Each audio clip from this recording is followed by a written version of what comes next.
অসংখ্য ধন্যবাদ। আসলে ক্রিকেটে কিন্তু অনেক সময় আমরা মনে করি যে আ স্কোর লো হয়ে গেছে তার মানে অন্য দল ইজিলি ম্যাচ জয়লাভ করবে। ব্যাপারটা এমন না। সো লো স্কোরিং ম্যাচটা অনেক বেশি উত্তেজনাকর হয় এবং যেহেতু ডেভিল টাইটান্সের আজকে হচ্ছে একটা প্রেশার আছে যে এই ম্যাচটা না সেটা বলছি জি, হ্যাঁ, একটা প্রেশারে আছে। প্রেশারে আছে। সো এইজন্য স্কোরটা কম হলেও তারা এক্সট্রা একটা প্রেশার এমনিতেই ফিল করবে। লো স্কোরিং ম্যাচে অঘটনগুলো আসলে বেশি ঘটে কারণ স্কোর কম দেখাতে দর্শক একরকম ভেবে রাখে। আর স্কোর কম হওয়াতে খেলার মাঠে আসলে অন্যরকম ঘটনা ঘটে যায়।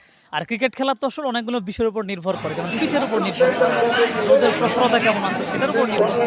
প্লেয়ারের মন মেজাজ কোনটা বলতে হ্যাঁ, আমরা লো স্কোরিং ম্যাচের আমরা একটু ফ্লেভারটা পেলাম কিছুক্ষণের মধ্যে। লো স্কোরিং ম্যাচে একটা উইকেট পড়ে গেল এই মুহূর্তে। সেটাই বলছিলাম যে লো স্কোরিং ম্যাচে এই ঘটনাগুলো ঘটে এবং পিচের কন্ডিশনটা কেমন সেটা হচ্ছে মানে ক্ষণে ক্ষণে চেঞ্জ হয়। সবকিছু মিলিয়ে আমার কাছে মনে হচ্ছে এই ম্যাচটা একটা উত্তেজনাকর ম্যাচ হবে।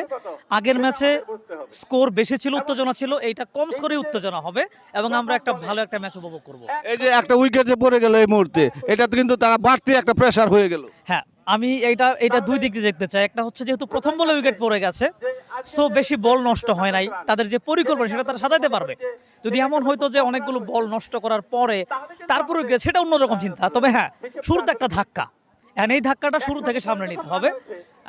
যেহেতু রানটা বেশি না এবং এই মাঠে বড় রানও হয়েছে। সো আমার মনে হয় ডেভিল টাইটান্সের এখন উচিত যে এই জায়গা থেকে একটু ধীর স্থিরভাবে উইকেটটা ধরে রেখে খেলা। কারণ পরবর্তী ৬ ওভার রান এমনিতেই আসে। প্রথম ১০ ওভারে উইকেট না হারায় যদি তারা একটা স্বাভাবিক খেলা খেলে যেতে পারে তবে কিন্তু এই ম্যাচটা বেরিয়ে আসবে। না, আমরা তো দেখলাম যে মাঝের মাঠ পিচটা তো একবারে নেড়া পিচ, যাকে বলে ব্যাটিং পিচ।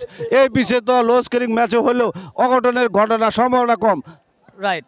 সম্ভাবনা আসলেই কম। কিন্তু ওই যে বললাম যে এই কন্ডিশন তো আলাদা যে ওরা হারলেই বাদ। সো এক্সট্রা একটা প্রেশার মাথায় হ্যাঁ হ্যাঁ হ্যাঁ, হারলে এইটাই এই প্রেশারটার জন্য হয়তোবা ভিন্ন কিছু হতেও পারে এবং প্রচুর রোদ উঠছে। একটু আগে ওরা ফিল্ডিং করছে। খুব একটা রেস্টের সুযোগও পায় নাই। ও মানে ব্যাটিংয়ে নেমে গেছে। এগুলো ফ্যাক্টর হতে পারে এবং এসব কারণেই ম্যাচটা হয়তোবা জমে উঠবে।